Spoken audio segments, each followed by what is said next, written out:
So today, we did the Golden Nuggets podcast, and we're now 15 days in. This is kind of where I want to start in. Let's do a little check-in.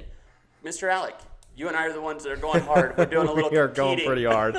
It's been neck and neck, too. Really I honestly didn't expect it to be, but I think I'm operating at a slight advantage at the moment. So I'm just waiting for the tides to turn.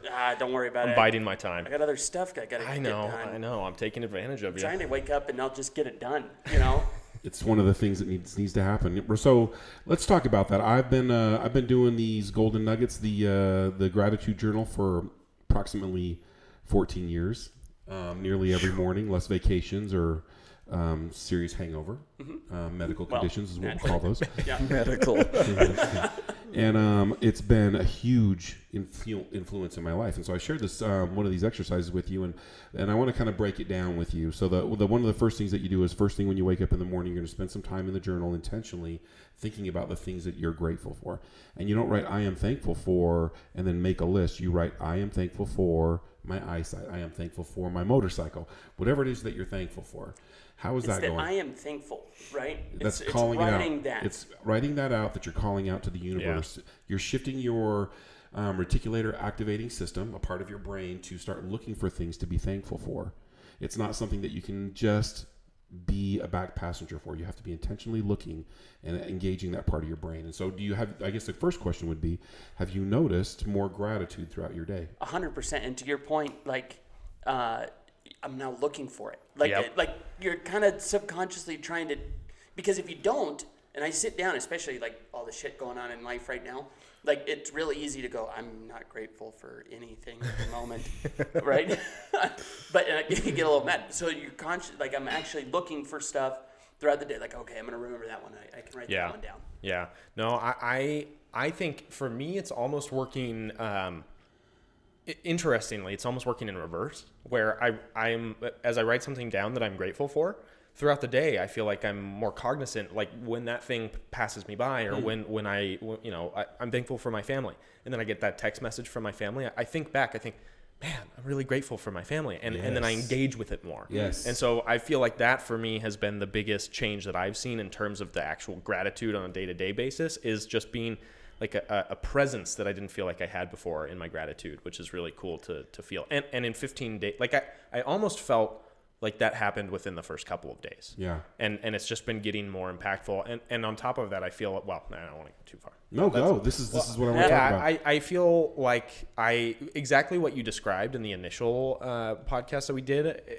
it feels as though I am slowly sorting through these lists and filtering to like the top of the list. Like the things that I am most grateful for are finding their way slowly to the top of the list, and it's a consistency thing. I see them over and over again, and it's interesting how sometimes, depending on what circumstances I'm in, what day, what happened the day before, it might kind of start off slightly differently, and then those common items always sneak their way in regardless by the end. Those are the things that will keep you from burning out. Those are the things that are going to keep you on task. That's the hill that you're going to charge. Yep. Why am I getting up? Why am I staying late? Why am I trying harder than the next guy, than my competition, than the other guy, anybody? Is because I know this is something I'm grateful for. And the things that you're most grateful for are the things that have come through work. Yep. Mm-hmm. Those things, if you have good relationships with your family, if that's one of them, man, that's not easy. Yeah. Everybody's got family and they're crazy. God damn it. Like these people, how am I part of this group? Right. But if you have a good relationship with them, you've put some work into that, and it's because of this. And so this is the hill that we men need to know of. If we know what the hill is, we can charge that hill and be more successful, have more fulfillment. I love this. I also feel when you start your day off with gratitude, the stuff that used to bother me, it still bothers me, but I can let it go a lot easier. Yeah. Like I get to work, I'm like, these fucking guys. Yeah. Like, come on. But now I'm like, it's not the end of the world. Right. It's almost like the light at the end of the tunnel type of thing, where you're like, there's all this darkness, if you will. That's a perfect analogy. There's all this darkness around you throughout the day, and it's giving you that kind of guiding light where it's like, man, that's good. I like that right back there. I feel like it's not even the guiding light. It's when you do this, it's like each one of those that you write down, I'm thankful for, is like putting a plate of armor around your, like I'm getting dressed for the day almost. These stupid things it's stupid, but it's guarding my bubble. But the little things that bothered you before are just bouncing off your armor. Like, it's not a big deal. Right. It says in the scriptures to gird up thy loins, and I don't want to get scriptorial, but like to gird up thy loins. Back then, they were just wearing, they'd have the skirts, like it was open. When it was time to go to battle, they would tie everything up tight, so when they would get out there, like they were prepared for battle. And so that's what I always think of is like to gird up thy loins, because I am preparing myself to battle the day. I'm here to win. Yeah. Right. And there might be some huge dragons I need to slay today. I'm okay. I've got this. Yeah. The good thing about it is this is a muscle. Like as you guys are doing this, you're going to start to realize that I've created strength. And one of my greatest mentors always used to say to me, your ability to be successful is equally correlated to your ability to manage stress. Yeah. I agree 100% on that. And so if that's something that's true, then this is a stress management tool. Because when you get to work and these people are being douche canoes, you're just like, nah, whatever. Let me ask you this question. The next step is the actionable gratitude. Do you guys remember that part? Refresh me. What was it? Yeah. So now here we are at day 15. I'm going to add a level of difficulty to this. Okay.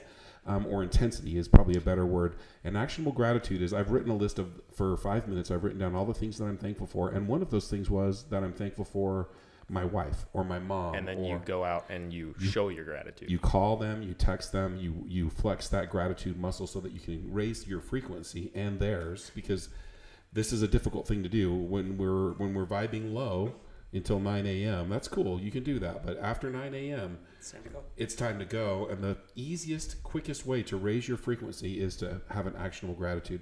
So when you're writing out your gratitudes and now you become conscious of the things to watch for, to be thankful, this needs to be the next level of consciousness. Like, you know what, I'm really grateful for Jared, but I'm so grateful for him. I'm going to write this down in such a way that I'm going to actually call him. And I've actually done that before. I've called you to say, bro, I'm thankful for your friendship and support because you've been in my journal, in my gratitudes. And when I do that, how does it make you feel? Oh, it's great. It's cool. It's a cool thing to do.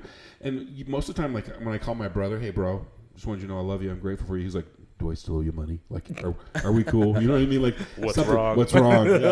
Yeah. And so you got to kind of come around. I just wanted you to know I'm really grateful for you. And I thought that I'd just let you know that you're doing a great job and you're a good example, or whatever the thing is. Be clear about the compliment. And it's cool to pass these compliments on because a lot of people have a hard time receiving it. Yes. And if it's just out of the blue, they have no reason to not receive this. So it increases also your ability to receive that love. Right. Because if you can give it, you know what I mean, you can still receive that back. Yeah. And so I'd like you to incorporate that for the next 15 days as we're finishing up. Like and even if it's something like, I'm grateful for my motorcycle. I'm going to go out there whispering sweet nothings. Yeah, wipe it down. Go wipe it down.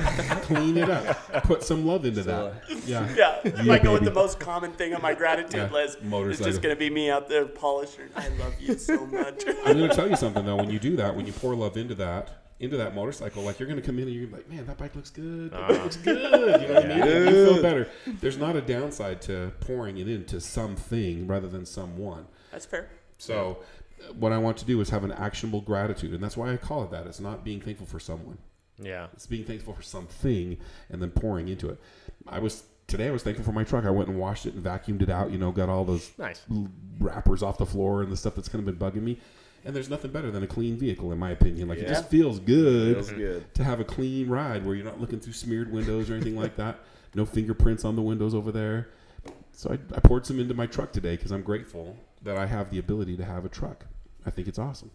Interestingly, I remembered you talking about that, and I've kind of been, I guess, unintentionally sprinkling it in, where it is that cognizance of, man, I'm grateful for that thing, and then I just feel like an urge to show them or show the thing that I love it. Yeah, I think it's the next natural step.